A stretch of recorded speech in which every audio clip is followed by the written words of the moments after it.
very, very microdosing, hundredth of the dose practically for patients with mast cell activation. And, I do that too. I think it can be very helpful. It could be the tiny little tip of the iceberg that just pushes the patient over the edge that they're finally feeling well.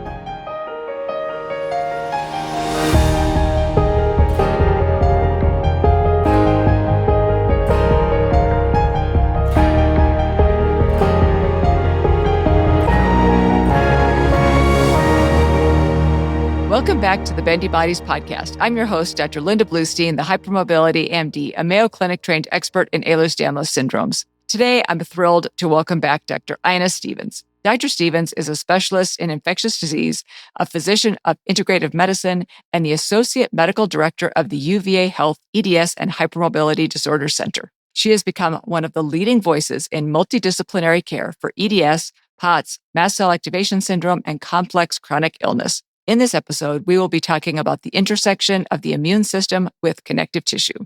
This podcast is for education only and is not a substitute for personalized medical advice. Stay to the end for a hypermobility hack. Here we go. Well, I am thrilled to be back with one of my absolute favorite people, Dr. Ina Stevens. How are you today? I'm doing really well. How are you?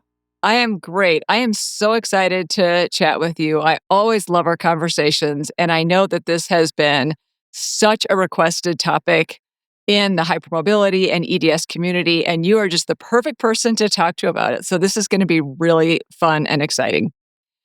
We know that infections and chronic illness can be so interconnected in ways that I think a lot of people don't necessarily appreciate. I think a lot of patients are starting to appreciate it, but clinicians, like a lot of us, are a little slower to catch on.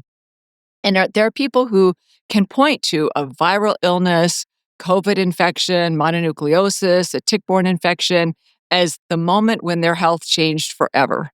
But it's not clear, are these infections actually causing these conditions, triggering them, or are we simply revealing something that was already there? So Dr. Stevens, as both an infectious disease specialist and an EDS expert and someone who cares for patients with all of these conditions, you're so uniquely positioned to help us sort through what's fact, what's theory, and some misconceptions. So first, what are the most common questions you hear from patients about infections as they pertain to EDS-related conditions? Yeah, great. Thanks, Linda. I think that these are really important questions and really important topics to bring up. And I get asked these questions all the time by both patients and providers. And I think the number one question that I get actually asked by patients is this such a thing? Is there such a thing as a post-infectious syndrome? Is this infection actually causing a problem? Or could it be related to my problem? Or, is there something, I've read, is there a post-infectious phenomenon? And I have to say, the most important thing for them to understand is that not only is the answer yes, but we have seen this before historically for a very long time. So, I can give so many examples of infections that are related to illness, chronic illness or acute illnesses. So, I think, one of the first things I say to patients is, nobody remembers, but I would like you to remember, the 1917 Spanish influenza outbreak. And, what happened right around that time and during that time? Well, there was a whole slew of patients. In fact, there was, some of the literature says up to 40% of patients who potentially had the Spanish influenza, the 1917 outbreak, developed something called encephalitis lethargica. Now, what does that sound like? Encephalitis lethargica. I think that sort of sounds pretty similar to myalgic encephalomyelitis chronic fatigue syndrome, or MECSF. It's not too dissimilar. There are obviously similarities and there's some great differences with it. And, we do not have absolute positivity that this was cause and effect. We do not have autopsy specimens from 1917. We do not have PCR and DNA data from 1917. but there's a lot of causal relationship. There's a lot of association. And I think that those are also big questions to kind of go through. But encephalitis lethargica is, we all know about that. And then there's the ones that we see all the time: acute rheumatic fever associated with strep, the echovirus D68, and the association with acute flaccid myelitis. Guillain-Barré and influenza and Campylobacter. I mean, I can go on. And even just things as post-infectious reactions to gram-negative bacteria like Yersinia enterocolitica or Salmonella or meningococcus with post-infectious reactive arthritis. So, I mean, we know that infections can set off immune cascades, they can set off immune reactions, they can set up shock, and they can set up persistent infections. They can also set your own body to produce autoantibodies. And all these infections can do different things at different times and to different people. So the quick and dirty answer is there such a thing as post-infectious phenomenon? My answer is absolutely yes. And we could talk all about that in detail if you'd like. Yes, yes, absolutely. Because I think so many patients are aware of this, but I think a lot of clinicians are not. So I hope that we have a lot of clinicians listening to this episode because I think it's going to be really, really important. I know that you are, if I remembering this correctly, are you in charge of a clinic called the Diagnostic Dilemma Clinic that Yes, deals I am. especially with Yes. complex patients? Okay. Tell me a little bit about that because that is so fascinating to me because so many of us get really nervous and scared with really complex patients. But you, in this setting, you're asking for the most complex patients, it sounds like. Uh, I think actually that's correct. Um, so yes, I love complex illness. I mean, I went into infectious disease, and I think I said this the last time. What so intrigued me about infectious disease was just kind of the mind-boggling detective work that went along with it, with patients that came in with unknown symptoms. And, how do you get to the bottom of that? And you really have to take a very detailed history and physical. And we went through that, piecing together the diagnosis. And to me, that is such the art of medicine, and it's such a fascinating part of medicine. And if you really listen to the patients, a lot of times you can get the answers. I mean, lab tests, physical exam, imaging, those are supplemental and those can be helpful. And I use them quite a bit. But a lot of times you're hearing the answer from the patient. So the Diagnostic Dilemma Clinic, I created that actually as kind of an offshoot of the infectious disease clinic. We have an infectious disease clinic at UVA for outpatient referrals, and a lot of these patients will get referred for a kind of simple infection, maybe something like a chronic recurrent Staph aureus infection, MRSA infection, and how do we deal with that? And that's fairly simple. We can, it's kind of cut and dry, maybe an hour of an appointment. But then there are those patients who have all these vague symptoms, and maybe fever is part of it. So fever of unknown origin, which is usually defined as fever for 8 or more days for no real reason, no specific markers, or they have vague symptoms. And they're being worked up or evaluated by their pediatrician and still no good answer, no good treatment options. Those are the patients that I would get referred to the Diagnostic Dilemma Clinic. And I think, one thing that I noticed over the years is that a lot of these patients fell into categories of post-infectious phenomenon of different type of infections. And, it can help diagnose that, potentially help treat it. Not all of them are treatable, but there are ways in terms of healing the patient for some of the post-infectious phenomenon. And with all that said, a lot of those patients also presented with symptoms of hypermobility spectrum disorder issues, Ehlers-Danlos, symptoms of basically every body tissue and a body system being affected, and nobody really put it together. And so to me, the Diagnostic Dilemma Clinic was like the foreground of, where I started seeing all these patients. And then the more you see them and the more you diagnose them, the more they get referred. So that's a little bit about that clinic. How do you work these patients up? So, they tell you, I was fine until I got COVID or everything started after I got, EBV or something like that. What do you actually do in this setting in terms of how you're approaching the workup? So I think every patient, first of all, is a little bit different. So there's no absolute cut and dry. I do this with every single patient.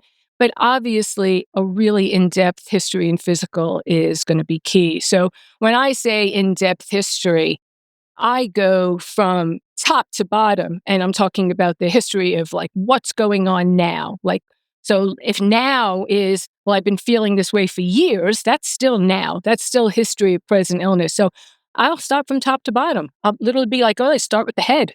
Do you get headaches? Do you get dizziness, eye pain? And I work my way down the body to really include every body part. So I get a complete review of systems. So I really kind of understand, really what they're dealing with and how long they've been dealing with each issue. What is the manifestation of each issue? Is it intermittent? Is it what kind of pain goes along with it? So very much a very complete history. And then obviously, this is going to include their past medical history. Is there any chance that these patients are potentially immunocompromised? Is there something I need to know about? A really in-depth family history. Are there, is there a family history of autoimmunity? Is there a family history of congenital infections? I can go on and on. Obviously, a history of hypermobility in the family. I always ask about, but very in-depth family history is very helpful. I ask a lot about their social history. What are they able to do? If they're having a litany of complaints, but they're still able to kind of get up and do what they need to do versus they haven't been able to literally get off the couch in about a year. That's a very different patient, and I may have to do a completely different evaluation from there. So a lot of it I take into that regard, and then I ask them about their lifestyle. What are they putting into their body? And that is not just food, but that's stimulation, that's screen time, that's their sleep, that's their exercise, that's the healing of their body. What are they doing to their body on a daily basis? And what's their support system? So I get that. And, it sounds like a lot, but I can do that pretty quickly. And I get that information in an hour. And sometimes it takes longer. It just depends. And it depends on the patient than what I find on the physical exam. And I do a very in-depth physical exam. A lot of patients will say, wow, nobody ever really looked at my ankles that way, or nobody actually really looked at this part of my body that way. Because I think there's clues in the physical exam that sometimes are looked over. So a very in-depth history and physical. And then I do some targeted lab work. I look for classic inflammatory markers and not so classic inflammatory markers. Like, most patients will have come in and they've gotten maybe a baseline CBC and a SED rate or a C-reactive protein, but maybe I'll look for a few of those kind of like second tier studies as well, like looking at Sjogren's antibodies or cyclic citrulated peptides, which can be a sign of rheumatologic disease, even if everything else is normal. So maybe a little bit further into that. And then I look into a number of different serologies for different infectious agents, mostly targeting agents that I could potentially treat if they haven't been treated already. So I would be looking for things like Lyme disease. I would be looking for things like Bartonella, babesiosis, some of the tick-borne illnesses that if they hadn't been treated for them, they probably deserve treatment. And that may be helpful. Now, that may not help some of the post-inflammatory phenomenon that could be going on with these agents, but at least get rid of the agent. That's first and foremost. And I do look for a number of viruses. Obviously, I look for, for SARS-CoV-2 titers and nucleic acid, the nucleic capsid antibody. How high is it? If they tell me they had COVID once and it was back in 2020, well, they shouldn't really have such significantly high titers. And maybe they've had repeated infections. Maybe they've had persistent infection, things like that. Same thing with Epstein-Barr virus. I look for reactivation of Epstein-Barr virus. So, I can go on and on about serologies. And then I look at some baseline allergies. because a lot of these patients come in with symptoms of allergic mast cell, potentially mast cell activation, which is very, very common. And I diagnose that quite often in patients with post-infectious phenomenon. But I want to make sure that I'm not missing a regular IgE allergy. So I'll get RAS testing to, the major trees and molds and grasses and some of the foods. And if they come up significantly positive to Timothy grass, I'll be like, well, you may actually deserve immunotherapy versus some other treatment, or that may be in conjunction with this. So I will do that. And I look at a lot of vitamin levels. I see a lot of our patients who, especially patients who are really, I'd say, it's kind of been a prolonged infectious phenomenon. They're probably not eating well. They're not keeping that as front and foremost as part of their healing. Maybe the easiest foods are the processed foods, and they could be vitamin deficient. They could be having problems with the processed foods. So I look at iron levels, I look at ferritin levels, I look at different vitamin levels. Vitamin D is tremendously important in terms of inflammation. You just had Dr. Planikoff right on a couple of weeks ago, and he spoke for an hour. You could talk for hours on vitamin D. It's it's a very important anti-inflammatory, and most of my patients who are sick, who are spending a lot of time indoors and just hanging out, have very low vitamin D levels, and so they're really not helping to treat their inflammation. So that goes into a little bit of the workup. That's perfect. And I want to come back to treatment of reactivated EBV and some of these other things, but I want to continue on first on kind of like the workup and things. And you mentioned something that I want you to explain a little bit more. You said something about congenital infection. Can you explain what that is and why that's important? I guess I was really meaning a history of childhood recurrent infections, not necessarily congenital infection, because that's a little bit different. As a pediatric infectious disease specialist, and I'm sorry if I misconstrued that and said the wrong term, a congenital infection is usually an infection that the mother acquires while pregnant and affects the fetus. Classic example would be congenital cytomegalovirus.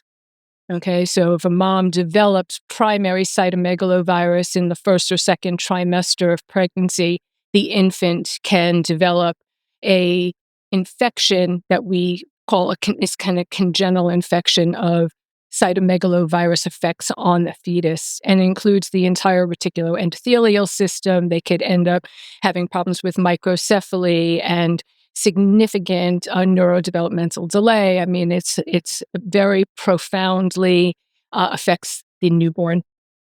That's different from somebody who may have a primary immunodeficiency and it presents in childhood. So when I ask about family history of recurrent infections, is there somebody in the family who had recurrent, ear infections, sinusitis, pneumonia, bone and joint infections, meningitis? Am I worried about something called SCIDS or, severe combined immunodeficiency or combined variable immunodeficiency? Or do I have to work them up for certain immunoglobulin deficiencies like a Job syndrome or, a Burkitt syndrome? Or there are many, many primary immunodeficiencies that need to be taken into consideration. So I will look into that. That's more what I was talking about. What about long COVID? Have you observed amongst your patients? And I know that there is some research on this, and like with most things, we need more research for sure. But what have you observed in terms of your patients with joint hypermobility, with or without, a full diagnosis of EDS and a connective tissue disorder, developing persistent symptoms after COVID? Okay. I have spent a lot of time thinking about this. And because it's a great question. It's a question I get all the time asked by my patients. And the answer is yes, I see this a lot in my hypermobile patients. So just some facts, okay? Facts about long COVID. About 10% of the general population will develop a long COVID symptom or a long COVID type of syndrome after acute COVID infection. So just like worldwide numbers, there were about 7 billion COVID infections thus far since the beginning of the epidemic or pandemic. And there are about 700 million cases of long COVID that have been identified. That's been identified. Now, remember, we do not have a specific biomarker for long COVID. It's a clinical diagnosis. There's really no case definition that is perfect because 60 to 100 different body symptoms or systems can actually be part of a long COVID syndrome. So there's really no perfect case definition. So when I'm saying 700 million patients have developed long COVID, I think that's probably understating the actual number. So, they say anywhere that long COVID develops in 10 to 57% of patients who've had COVID. Now, That's that's a quite a huge range, yeah. variance. Now, who's the 57%? Well, there's been some very interesting studies. There was a really interesting study that came out in October that was put together by the NC3 consortium that looked at hypermobility in the relation to long COVID. And actually, the outcome data shows that patients with hypermobility, whether it's HEDS or hypermobility spectrum disorder, actually have a 4 times likelihood of developing long COVID than the general population, 4 times more likelihood to develop it than someone who is not hypermobile. So when I am looking at a patient in my office with hypermobility, I always ask them about trigger onsets. Did they notice they got worse after a certain point of their life? And I often get, actually, yes, I was doing well in college until January, 22nd. And then everything went downhill. And oh, what happened? Well, everyone's sick. I was sick. I had a bad sinus infection. I had this and that.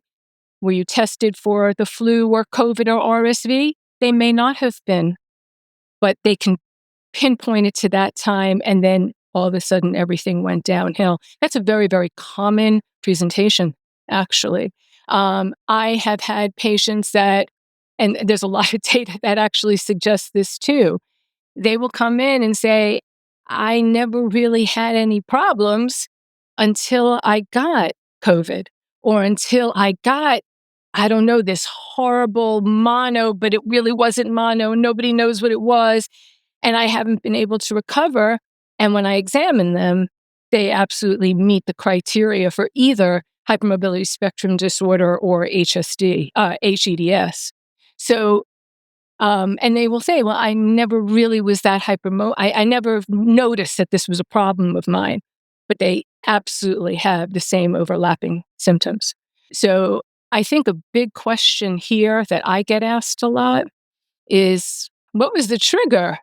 Is it because I was hypermobile and there's something wrong with me and that's why this virus caused this in my body? Or was I just fine and then this virus did this to my body? That's the big chicken and egg question, obviously. I think that it's probably both and. I think that if you are hypermobile, even if you really don't have many symptoms early on, there may be going on in the body already some connective tissue dysregulation, some connective tissue laxity, some connective tissue extracellular matrix immune dysregulation that's causing some sensory neural issues. We know that they can already have some mild autonomic dysfunction and not even really know that. Some mild mast cell activation. I have patients all the time that come and say, oh yeah, I get hives all the time. I've been doing that my whole life, right? I never thought anything of it. So it's, they've already been kind of set up and then they get a virus and it kind of puts them over the edge. Or there is a question, can this virus cause this immune dysregulation within the connective tissue, setting off the mast cells, then causing underlying connective tissue dysregulation? I think until we absolutely know what causes hypermobile Ehlers-Danlos syndrome, we're still going to question this. We don't know. We don't know if EDS, hypermobile EDS, is caused by a primary collagen defect. We've been looking. I am still looking. I think this is a tremendous area of research, looking for a perfect biomarker for that, but we haven't found it. Is it polygenic? Is it because you're a certain HLA haplotype and you're predisposed to that and you're developing autoantibodies?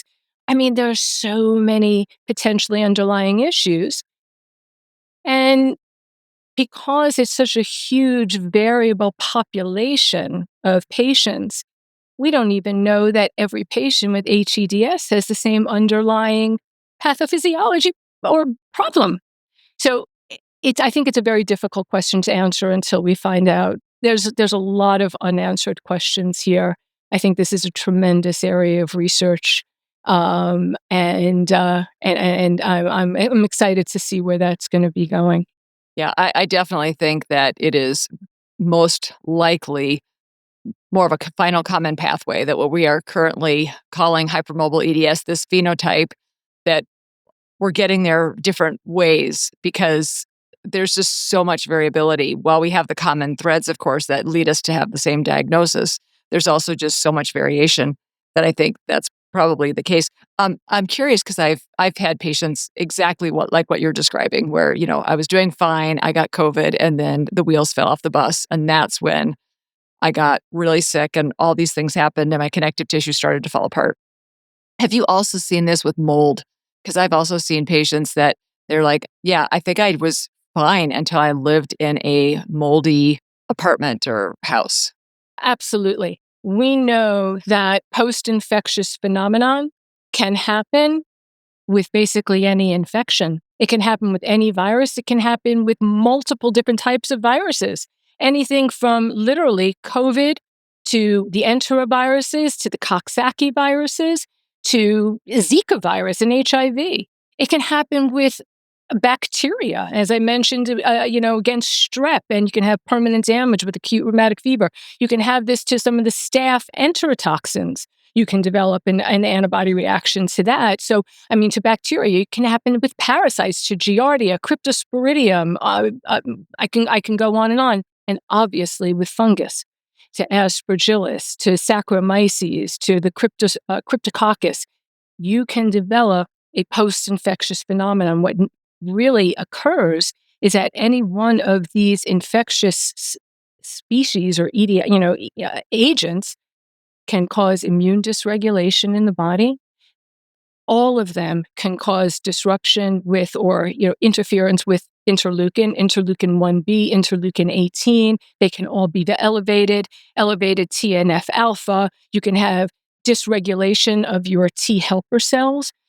We see that with spirochetes. Lyme disease can do that. Lyme disease can cause problems with your basically altering the ratio of your Th1 and Th2 T helper cells, which causes a problem with your T cell response and how you're able to fight other infections. So, I mean, all these different agents can do some real underlying damage to the immune system. And we haven't even talked about what can happen when any of these agents, particularly something like COVID, could what it does to the mitochondria of cells.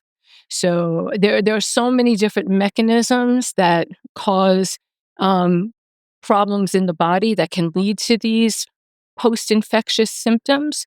I just named a few. I literally named the immune dysregulation and mitochondrial dysfunction, but I think the onset of sensory neural inflammation, particularly the vagus nerve and autonomic dysfunction, that is seen probably in 90% of patients with post, long COVID, what we call PACS, or post-acute sequelae of COVID-19.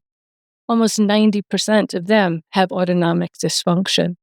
And so this goes back to the question of, why do patients with hypermobility have an increased likelihood of developing it? Well, a number of studies, and actually also this recent consortium that came out in October of 2025, showed that patients with HEDS and HSD who have one or more comorbidities, like whether they have autonomic dysfunction in POTS, or if they have mast cell activation, or if they have both and they have, the trifecta, their likelihood of developing PAX or post, acute syndrome or sequelae of COVID-19 goes up even higher. So, because they already have that dysregulation going on. So that was a simple answer to your question about mold. Yes, mold can turn this on too. Yeah, none of it's simple, right? None of it is simple. So we will definitely track down that study and link that in the show notes because people are going to be, I'm sure, wanting to see that also.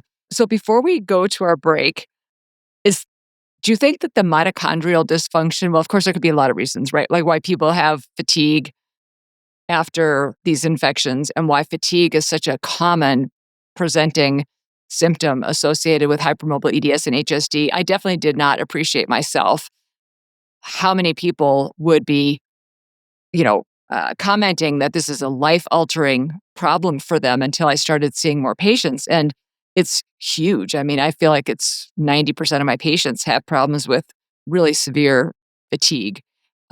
There's probably many different mechanisms, but what are the top ones when it comes to these post-infectious syndromes? You're absolutely correct about this, that fatigue is a huge problem. And I will take that one step further and say, in particular, it's the what we call post-exertional exhaustion or post-exertional malaise or PEM, whatever you really want to call it. It's that I'll try to exercise, but then, 24 hours later, I can't move. I just can't get off the couch. I'm exhausted. I need to sleep 2 days after working out or maybe just doing something for an hour. And that's that post-exertional malaise. It's almost like your body has been completely just, it's so run down, it can't do anything.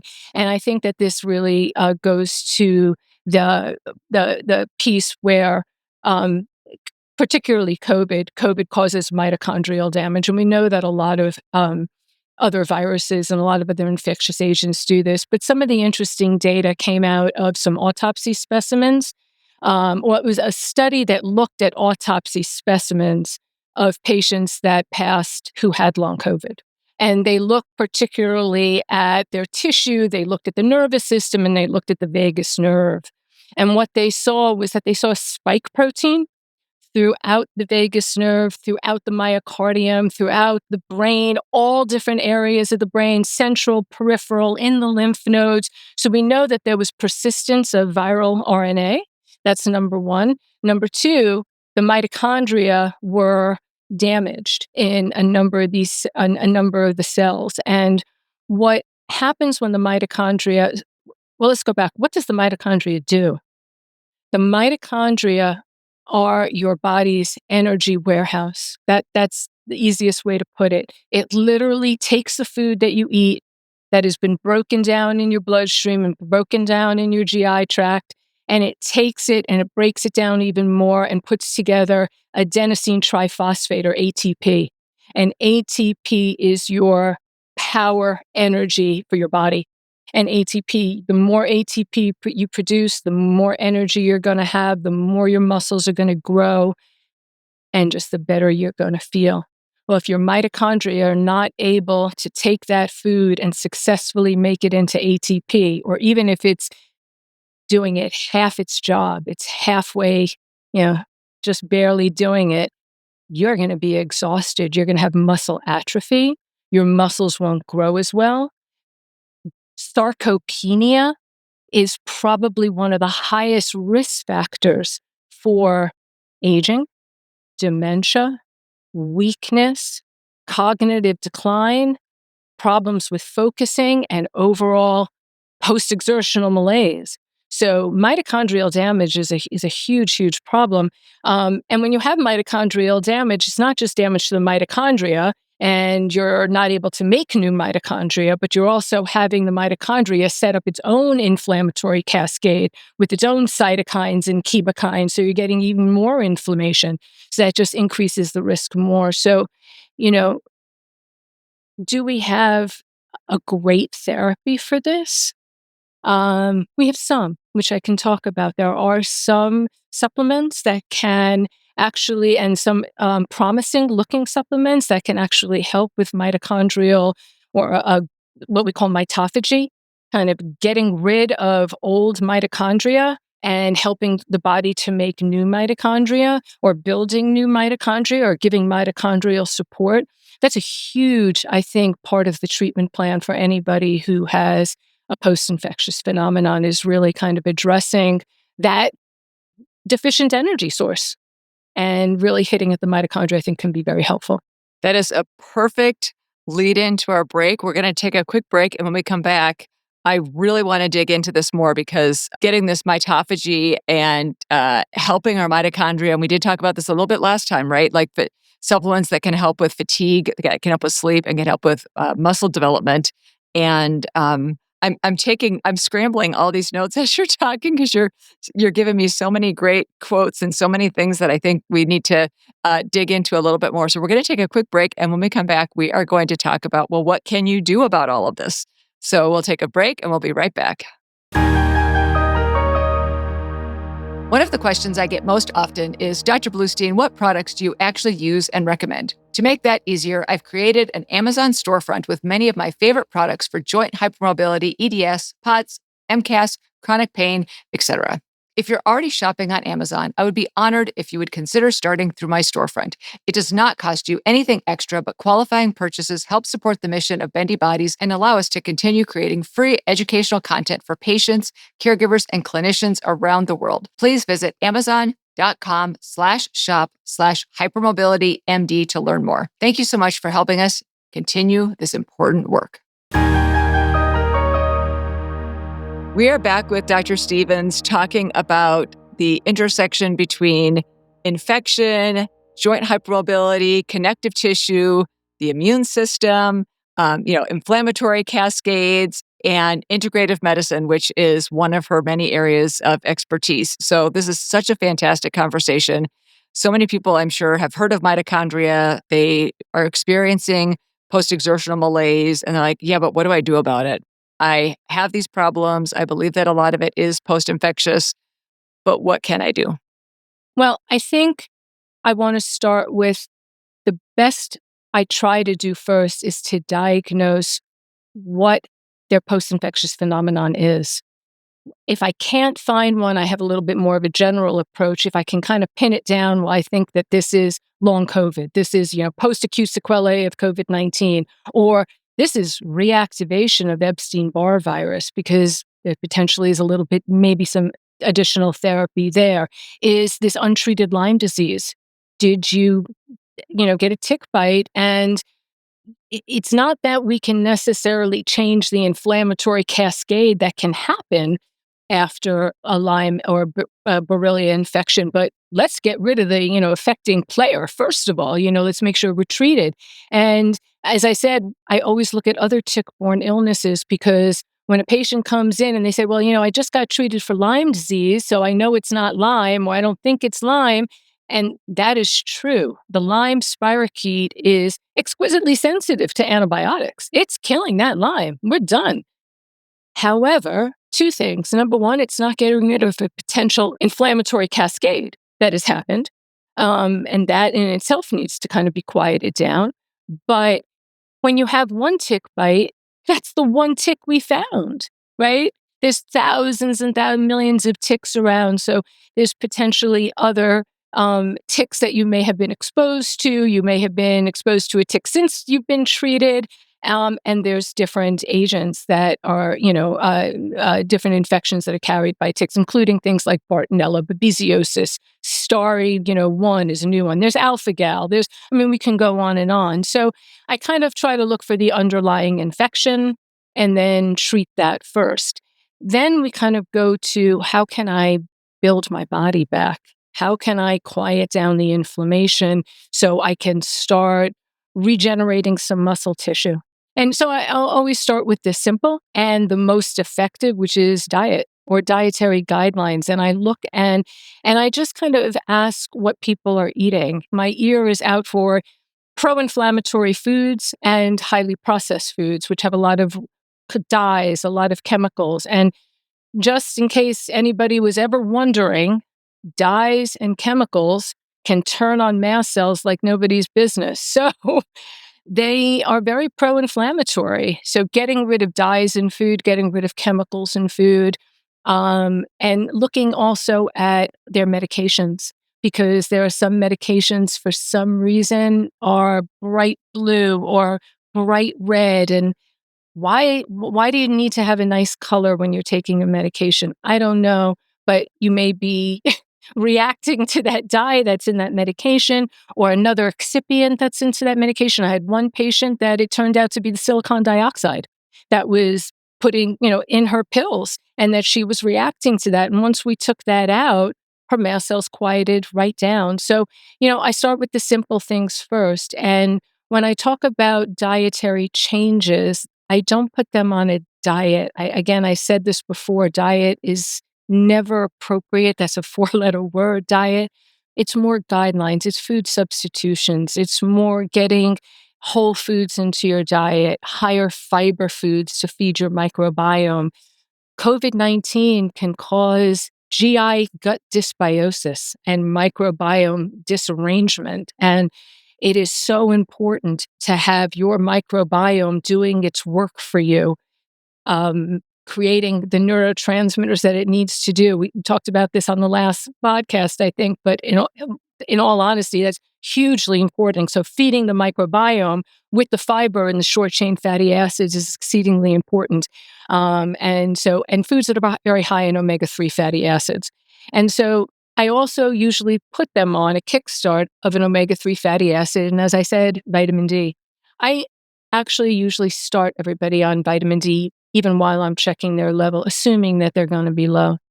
So I usually kind of start them on 2,000 a day, just feeling like that's what they are just going to need to be alive. And we may adjust it depending on that level. I don't think there's any patient I've actually really lowered that dose. Some of them I've increased, maybe 5,000 a day for a few months or something like that. So I start with the simple. I always treat with magnesium. Most of our diets are magnesium deficient, and there's different formulations of magnesium. Magnesium glycinate and magnesium L-threonate go straight to the blood-brain barrier. They help with calm. They help with muscle pain. They help with sleep. They can help with muscle ache. That can be really, really good. Magnesium oxide and citrate is really great for constipation. So it can be a combination of them. But when I'm talking about helping to build the mitochondria, there are certain enzymes and certain compounds that can be really, really helpful. One of the first ones is coenzyme Q10. Coenzyme Q10 is an enzyme that's actually naturally produced by our body. I mean, we get it from food, but most of us don't eat enough of it to really help. And what it does is it's actually a cofactor that helps with the electron transport chain in making your ATP that I talked about. So it actually helps with the production of ATP. So coenzyme Q10 is very beneficial. And a lot of patients will actually say after starting on coenzyme Q10, they will feel just an increased boost in energy. And so that's number one. The other one that is often, I usually start is acetyl L-carnitine. L-carnitine in and of itself is also a mitochondrial supporter. It works with helping to create more ATP from the mitochondria as well. And the acetyl part, because you can get just regular L-carnitine or you can get acetyl L-carnitine, the acetyl part crosses the blood-brain barrier. So it could potentially help with some of the inflammation that's going on in the CNS. And we know that there's certainly a lot of damage, especially with COVID, in the CNS, from all areas, from areas of the hippocampus, the medulla, the whole brainstem, spinal cord, and the periphery, small fiber neuropathy, everything like that. So how much of that can be helped with maybe that little extra acetyl? Maybe some. We don't know. It also, it can be used to make acetylcholine in the brain. So it's definitely part of the compound that I like to include. Another compound or set of compounds that I sometimes suggest is in the nicotinamide family. So this includes NMN, and NAD plus and NAC. So those all actually have very long names, so I can kind of tell you which each one actually is if you would like me to. But NAD is nicotinamide adenosine amide. Whatever. I have it all. Deaminase. But bottom line is these are all also cofactors that kind of help with improving mitochondrial health, improving the production of ATP, and moving along the electron transport chain. Your body can naturally produce some of these, but not all of them. Okay. And some people produce more than others. So I think all three of those are really, really helpful. There's some, and one thing I should say about NAC is that NAC is actually the precursor to glutathione. And I want to bring up glutathione in particular. Glutathione is especially helpful if there's been reactivation of Epstein-Barr virus in terms of helping the liver to kind of quiet down, detoxify, and kind of it gets rid of free radicals that have been running around and landing in the liver. So glutathione is particularly important and something that I would give basically almost every patient that has reactivation of EBV.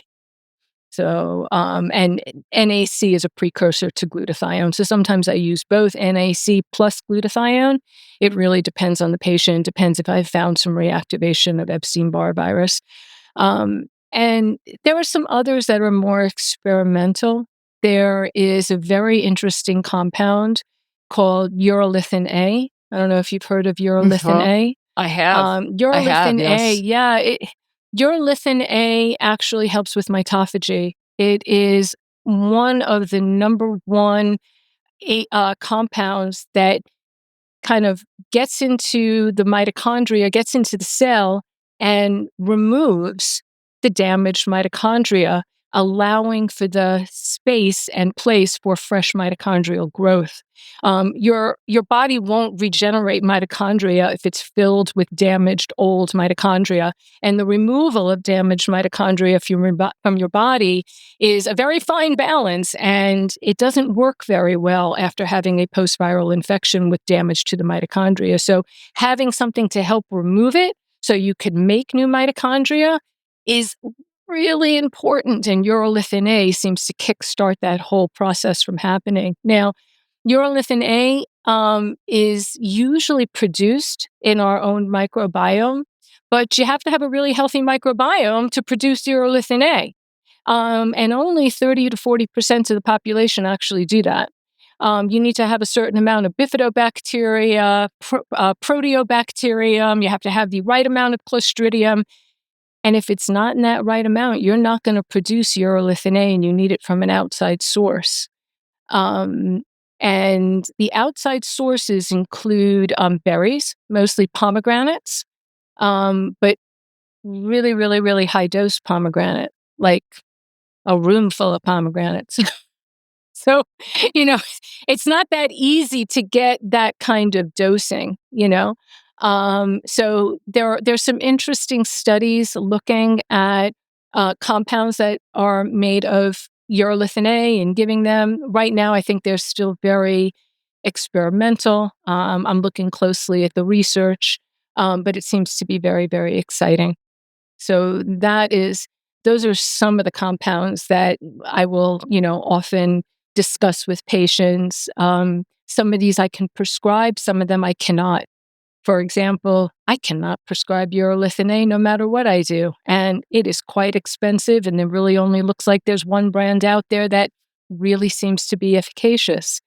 Could I prescribe glutathione? Yes, I actually can. And I will tell the pharmacy I want it in liposomal form so it's orally absorbed really well. I could actually even give it IV if I needed to. So, there's certain compounds that I can prescribe, and then insurance doesn't. It's not that much of an issue because maybe insurance will cover it. So those are some of the mitochondrial supporters. And I think that those are all really important. And then there are some other novel therapies and some not so novel therapies that I use for patients. One of the not so novel therapies that I use quite often, and I know you do too, for patients with post-infectious phenomenon due to long COVID, maybe even due to other agents, or just to severe hypermobility and comorbidities with chronic pain. And this is low-dose naltrexone. Low-dose naltrexone works in numerous ways, and I think in ways that we don't really quite even understand. One of the ways that it works for pain is it blocks the mu receptor in the brain, so your body starts kind of pumping out its own natural opioids. And I think that most people can understand that and get that, but it also decreases inflammation throughout the body. It restores something called the TRPM3 ion channel, which is in natural killer cells. And so that can be damaged in patients with long COVID. And so restoring this ion channel in the natural killer cells can actually help decrease inflammation. And so we know low dose naltrexone works that way as well. And it also is very interestingly a mast cell stabilizer. Um, if you really want to ask me the fine details on how it is a mast cell stabilizer, I am going to punt that one to either to you or to Dr. Ann Maitland, but I don't really know exactly how it is causing mast cell stabilization, but it does seem to be helpful with quieting down the mast cells and helping them, preventing them from degranulating. So low dose naltrexone can be very, very helpful. And then there's a lot of speculative, um, interesting other medications, products that people have asked me about, that research, there's a lot of research going on. And I think it's very specific to what etiology is causing your post-infectious syndrome. Like, for example, if we know it's COVID, could a prolonged high dose of an antiviral like Paxlovid help? Well, we don't know. There are studies going on looking at this right now.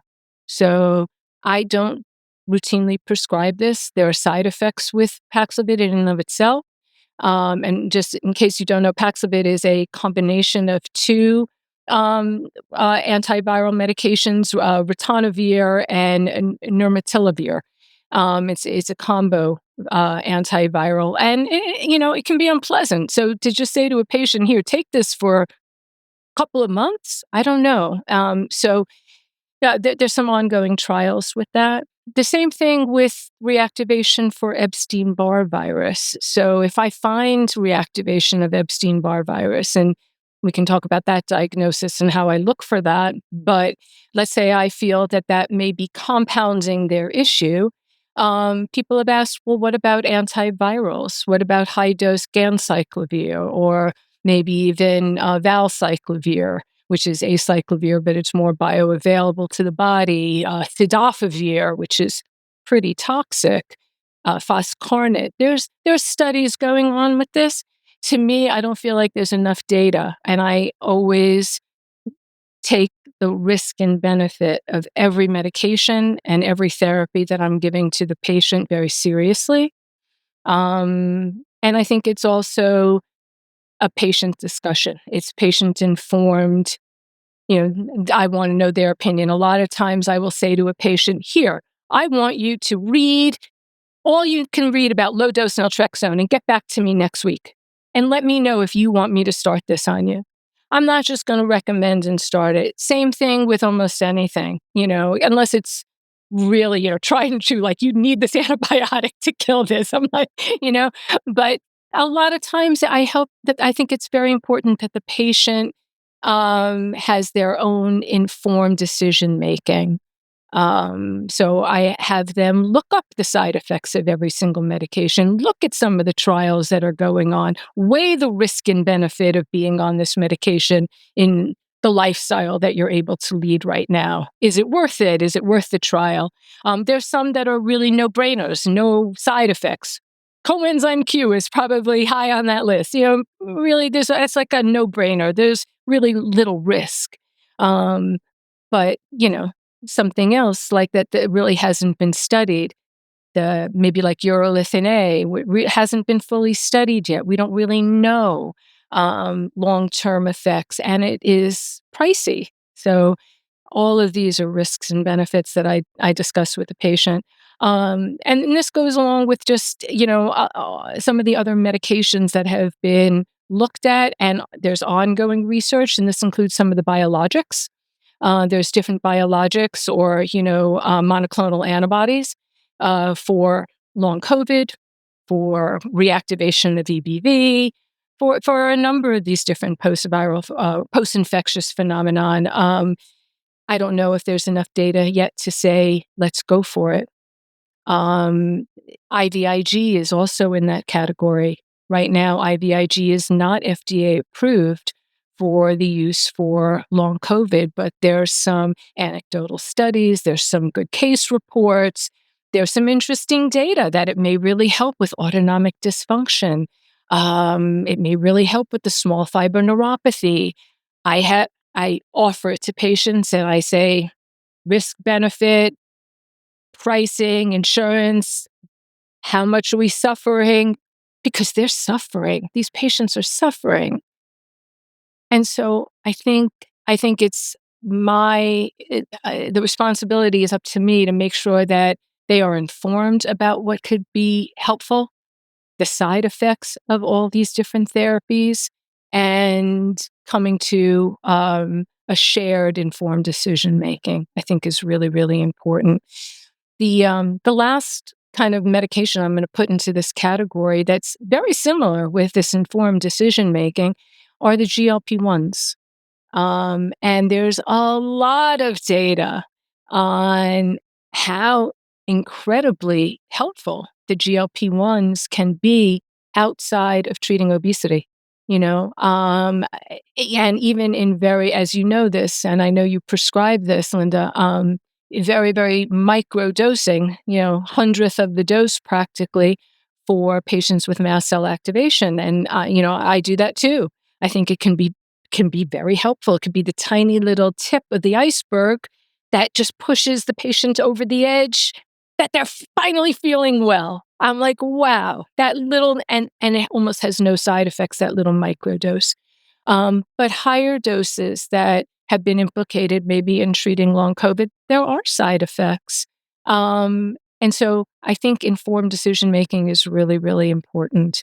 And these medications are often not covered by insurance. They can be very expensive. There's a lot of risks and benefits with every medication. So I think that was my quick answer to some of these. Yeah, that was fantastic, and I was making more notes as you were talking. So I'm gonna go actually in reverse order for a few points of clarification before we have to wrap up. So the first one is LDN and the ion channel that you were mentioning for natural killer cells. Is this the mechanism by which LDN can help your immune system and help? Because I observe this absolutely clinically. Because knock on wood, before I started taking LDN, I would get so much more sick than my husband. I would get sick all the time, and he would hardly ever get sick.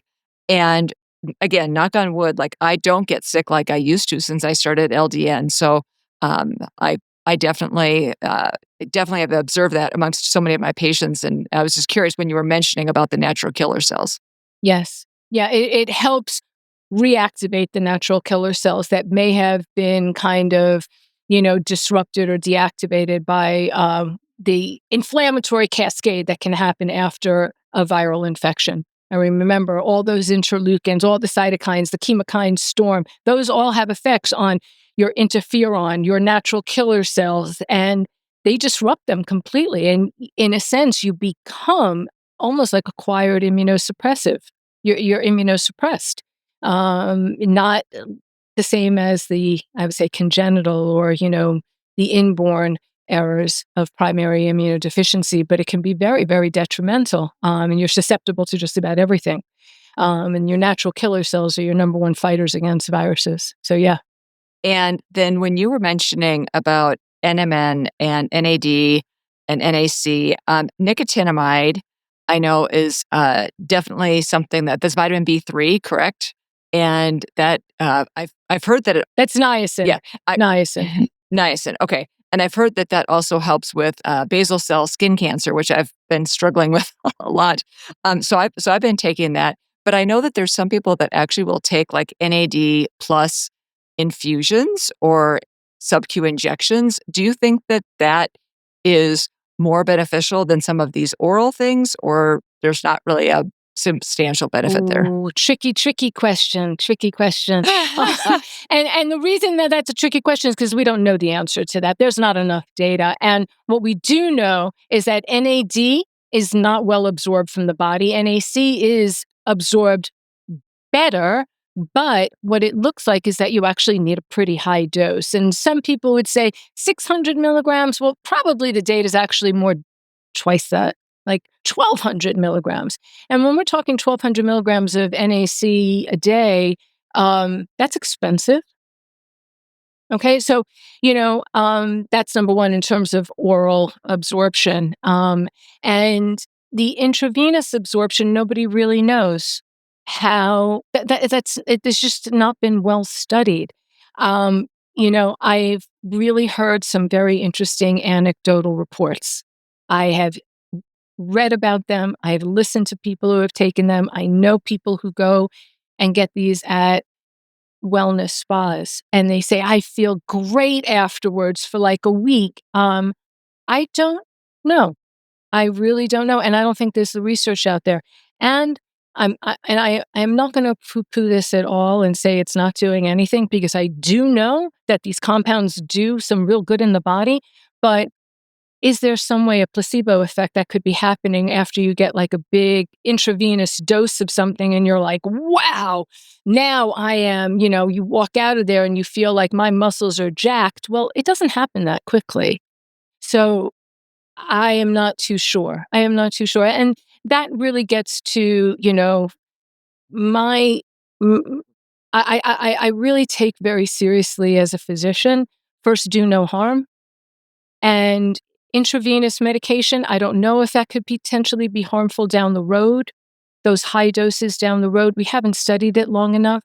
And again, it's very expensive. I I feel very uncomfortable about saying to a patient, well, why don't you get this medication, or like, let's do this. I don't want to make money off of it, and I'm not going to make money off it. I know physicians who, or wellness spas, that are making a lot of money from it, and that makes me a little bit uncomfortable. I don't know what they're selling, and so I don't know.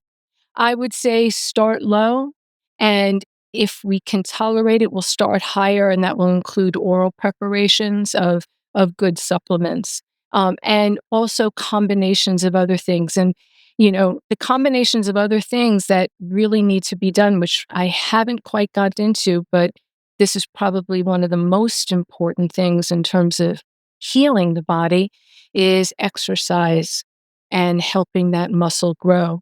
So there are a couple of other things that you can take for mitochondrial health and muscle growth. And a big one is creatine monohydrate, which a lot of people know about, a lot of people take. I take that every day, but it really doesn't work unless you are exercising. It will help muscle growth. So people are like, yeah, I took my creatine today. I'm like, oh, great. Did you exercise? What'd you do? Oh, no, I'm not exercising right now. I'm just taking my creatine. I'm like, well, that's just raising your serum creatinine. I don't know what else it's doing. So, we really have to include exercise to help muscle hypertrophy, muscle growth. That's what's going to help utilize all these compounds to start getting into the cells, helping the mitochondria, and helping muscle growth to make more ATP. I think that muscle growth and exercise is one of the most important aspects of healing a patient than anything. And so many of these patients, as you know, already come in because they've been feeling so bad, muscularly deconditioned. So getting them back to giving their muscles their power that they can give the body is, I think, more important really than any supplement they can take orally or intravenously. I hope that makes sense. Yeah, no, that does make sense. And I think that it's so tricky when people do have PEM or post-exertional malaise, finding those sweet spots of, because it's not just go do more, right? But really gradually trying to push that envelope a little bit. I know that it can be really, really challenging. And putting all these things in combination, right? Of like, maybe for some of those people, maybe it's because they're so deficient in glutathione, for example, that's why they have so much post-exertional malaise. And until they replenish that, they're really not going to be able to make much in the way of gains. And that was a couple other quick clarifying questions with the glutathione. You mentioned about liposomal, and I know that glutathione, in terms of absorption, is definitely a tricky thing. You mentioned liposomal, and you also mentioned infusion. It's hard, right? Because you can go to an infusion center and, they have a conflict of interest because they, of course, want to give you the infusion. Are there any particular nuances in there that you want patients and clinicians to be aware of? Absolutely. I'm so glad you asked me to clarify that. I have only used glutathione infusions for patients with acute infectious mononucleosis due to EBV and they're hospitalized. So a patient with severe hepatitis, they have severe swollen adenopathy, their spleen is big and huge, they're hospitalized and they are sick. I will give them intravenous glutathione as part of their regimen while they're in the hospital with support. That is really the only time I've ever used it. So I just mentioned it does come in IV formulation, but I do not use it for just supplemental therapy. Otherwise, I'm giving it orally, and I'm making sure that it's liposomal, and liposomally helps with the oral absorption. And then when it comes to coenzyme Q10, and you were talking about the importance of that, and that's something that I do also prescribe quite frequently or recommend. Oh, what about ubiquinol, the active form, right? Does it matter if it's ubiquinol versus CoQ10, or are there any nuances there that you want people to be aware of? I don't think it makes that much of a difference. I think what really makes a difference is that you're getting it from a reputable company, and that that you have the right amount of product actually in what you're taking. So what I tend to do is I tend to write a prescription for coenzyme Q10, and when I'm getting it through the pharmacy, I know that they're getting coenzyme Q10. They are actually getting the product.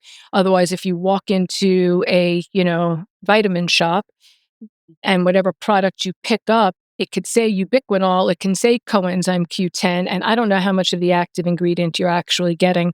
I think that if you get ubiquinol and it's 100% of the actual compound, it's probably just as good. But I can't prescribe that.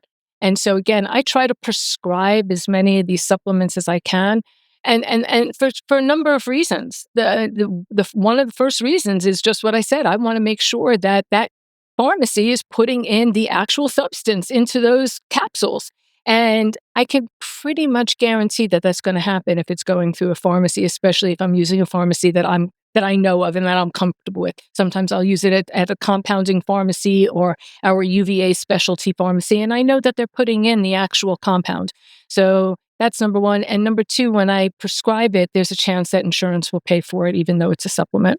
I think that kind of avoided your actual question as to which compound is which, but No, that's critically important information, and something that I also had on my list. I have one last question before we go to our hypermobility hack, and that is vitamin C. That's not something that you mentioned as you were going. Yeah, so I would love to hear your thoughts on vitamin C. vitamin C is very important, and I didn't mean to diss it by any measure at all. Um, Vitamin C is please, feeling really please, dissed right now. they're so dissed. Vitamin C is hugely important. Vitamin C is really important for inflammation. It's an anti-inflammatory. We probably get most of what we need from what we eat, but not always. But if you can get it through a multivitamin or when a patient is sick, and this is actually part of my hack, is upping the ante in your regimen, and we'll talk about that in a moment, is increasing the amount to maybe 500 or to 1,000 a day of vitamin C for a period of time while you're ill, because it could really help with cell repair. It can help with decreasing inflammation. The other thing that is so important, and I kind of mentioned this a little bit, but in terms of fatigue, and I'm looking for other potentially problems in the body, and this is iron. And I look at ferritin levels, and ferritin levels really should be nice and robust. A lot of clinicians out there say, oh, if your ferritin level's 20, since you're not anemic, you're probably fine. I don't think that's the case. I think you need a ferritin closer to 50 to really kind of quiet things down. Now, too high a ferritin is no good. So you want the sweet spot, the Goldilocks, right in between. But why am I saying all this? Is that iron is not absorbed unless you're taking it with vitamin C. So you really need that kind of vitamin C factor to help that iron to be absorbed into your red blood cells and hemoglobin appropriately. Vitamin C is very important. Sorry, didn't mean to diss you. Ooh. No, I was thinking about this because I had a patient recently who was following a carnivore diet, and she was diagnosed by her PCP with scurvy. Scurvy. Oh my gosh. Isn't that crazy? Like in this day and age, and I know sometimes when I post things on on a YouTube video or whatever, I've had people say, "Oh, I love my carnivore diet," but of course, there's risks associated with any of those things. So I just was so curious to ask about that. Oh, that's a really very, very important point. When I ask my patients about their dietary habits, the first thing I say is, "Are you on a diet?" And what I mean by diet, and I always clarify this, I say, "Are you vegan? Are you vegetarian? Are you lactose-free? Are you gluten-free? Are you, what are you eliminating from your diet?" Because there are pros and cons to every single one of the, I'm paleo this week, or I am vegan. Well, maybe you're missing some really important nutrients. And I don't want to diss vitamin B12. I mean, if you're a vegan and, vitamin B, and I check for these levels, I just didn't mention it. I check for B6, I check for B12. These are really important cofactors in our neurologic chain of our whole nervous system. So, if you're not taking it in, and most whole food diets will have enough that you should be having enough, unless there's something inherently wrong with your absorption system or something wrong with your system, which is why I check things. But a lot of people eliminate things from their diet, and then they're missing some major nutrients. In a sense, that patient, in a sense, is malnourished, the one who developed scurvy. Yeah, no, those are great questions to ask people, and you've given us so many. I feel kind of like you were saying about dissing vitamin C. I feel like I'm being greedy by asking you for a hypermobility hack because you've given us so many great hacks already. I'm sure people are also taking notes, rewinding, playing certain parts over again so they make sure that they get all of this great information. Do you have an additional hack for us? I think there's two things that I want to mention, and this one of them is a hack for a patient, and the other one's the hack for the providers. The first hack for the patient is, if you know that you are already hypermobile and you already have an underlying connective tissue issue, or you have autonomic dysfunction, or you have mast cell activation, or whatever you are dealing with, if you get hit with a virus, or let's say your best friend is starting to cough in your face, right? You want to up your ante on your regimen. You want to boost your body and make it in the best place so you are going to be in defense, because that virus can potentially take you down. So people always ask me, well, I flared. Why did I flare? I've been doing so well and then I flared. How come I flared? Well, what causes a flare? I would say personally, and I'm an infectious disease specialist, I would say 85% of the time it's due to some kind of infection that was coughed in your face or flew your way somehow. Now, other things can cause flares, anything that causes trauma and stress to the body. So a concussion can cause a flare. A car accident can cause a flare. a really stressful event, a psychological stressful event can cause a flare. We know what stress can do on a body. Stresses can absolutely set off mast cells. So, I mean, I'm not saying that other things, but infections cause a very kind of systemic stress on the body. So when you know that you're getting sick or you've been exposed to some kind of illness, virus, infectious agent, up the ante in your regimen, whether that's making sure that you're increasing your fluids and your salt if you have, some baseline autonomic dysfunction, really trying to decrease the inflammation with your lifestyle, really go back to that whole foods, anti-inflammatory lifestyle, get your sleep in.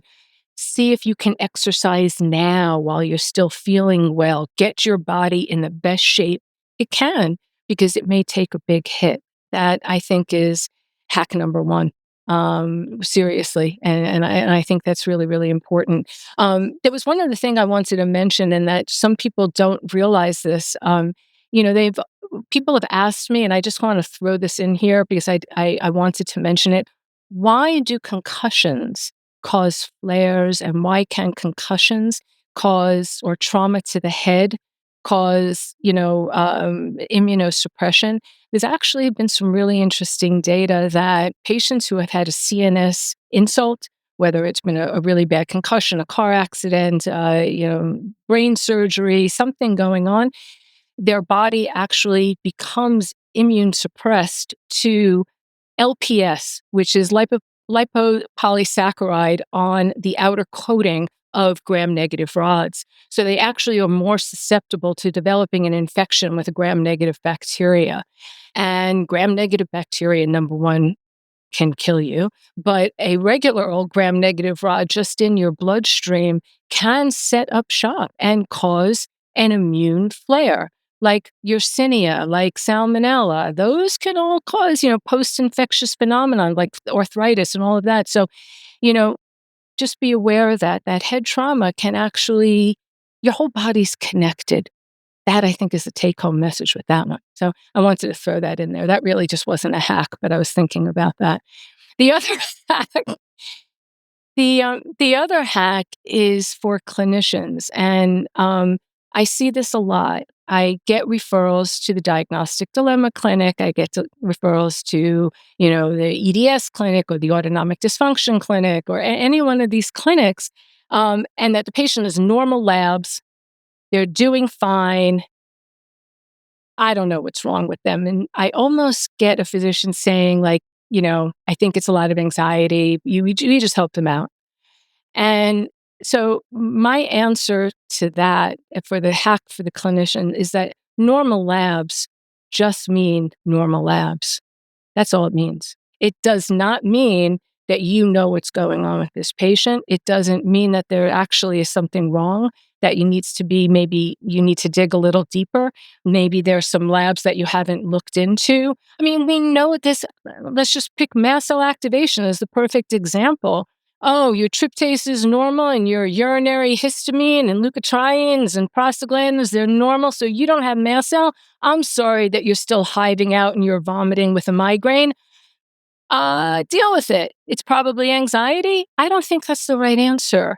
So just because there's a normal lab does not mean that the patient doesn't need to be treated or that there is something else going on. It just means that we haven't figured out the correct biomarker.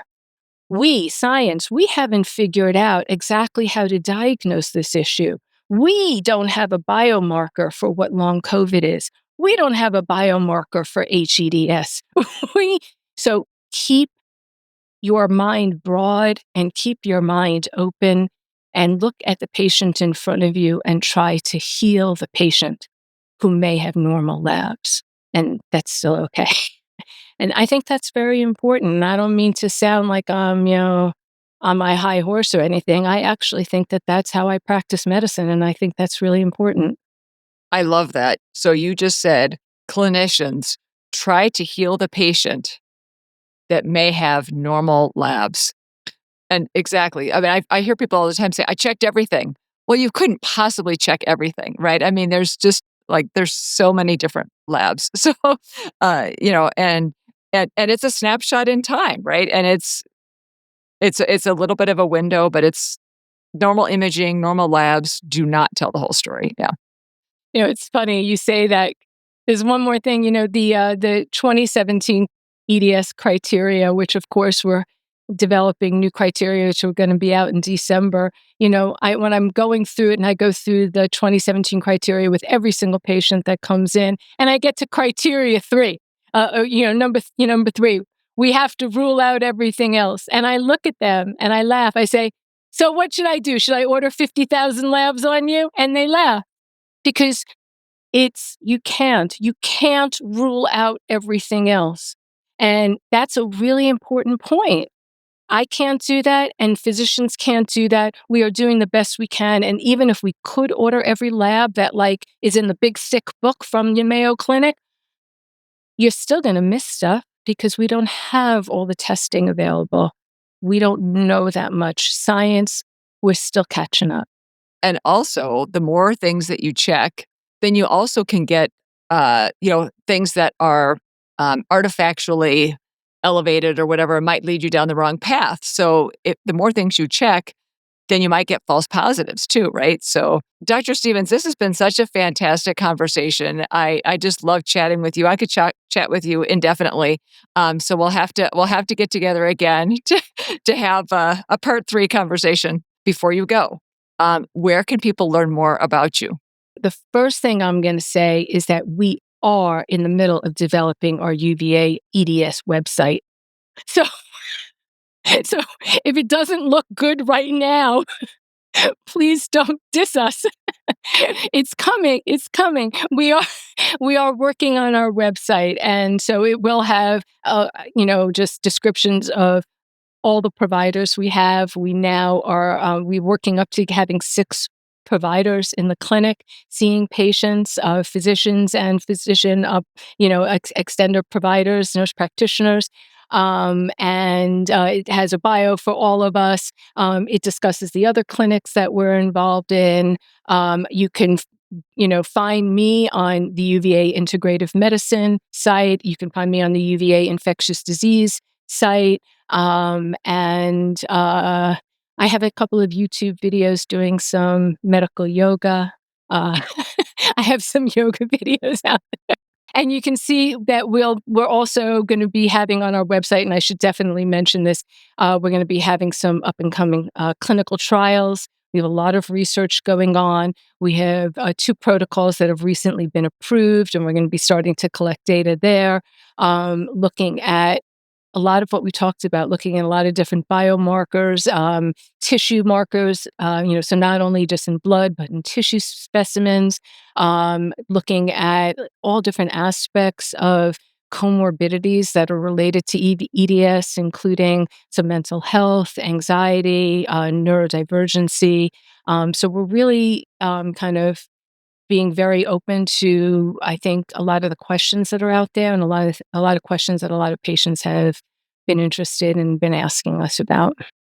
Well, I just love what you guys are doing. It's amazing, and it all started with you. It all started with you and the incredible work that you're doing. So, thank you so much for making such a huge difference in the community. Oh, thank you, Linda, and you too. I feel the exact same way. Huge honor to be here. I'm super excited to tell you about the Bendy Bodies Boutique. I am so proud of our fierce styles and flexible designs. These are created by hypermobile artists for hypermobile shoppers.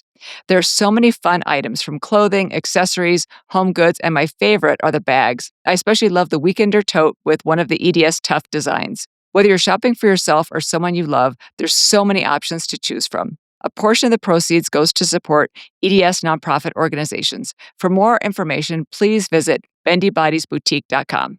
Thank you for listening to this week's episode of the Bendy Bodies podcast. If you'd like to go deeper, I share additional education, clinical insights, and resources in my newsletter, The Bendy Bulletin, which you can find on Substack at hypermobilitymd.substack.com. You can also help us spread the word about connective tissue disorders by leaving a review, sharing this episode, or sending it to someone who needs it. These small actions truly make a difference in raising awareness about these conditions that are still widely misunderstood. And don't forget, full video episodes are available every week on YouTube at Bendy Bodies Podcast.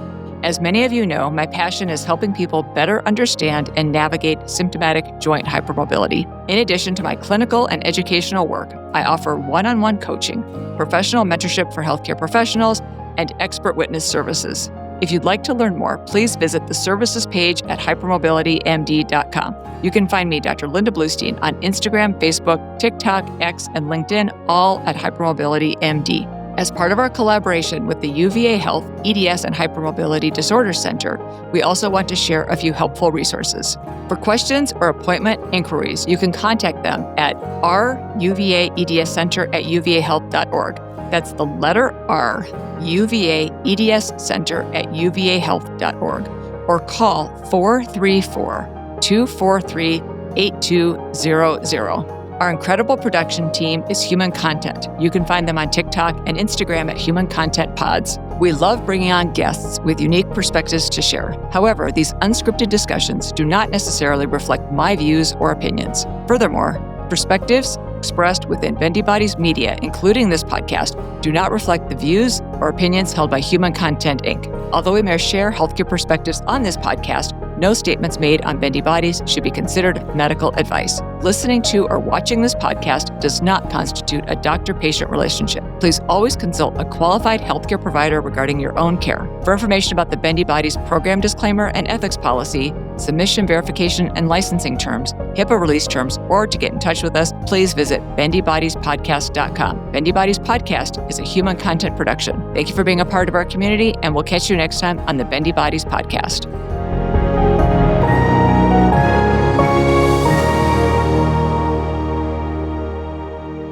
Thank you so much for watching. If you enjoyed this video, give it a thumbs up and leave a comment below. I love getting your feedback. Make sure to hit that subscribe button and ring the bell so you will never miss an update. We've got plenty more exciting content coming your way. And if you're looking for more episodes, just click on one of the videos on the screen right now. Thanks again for tuning in, and I'll see you in the next episode.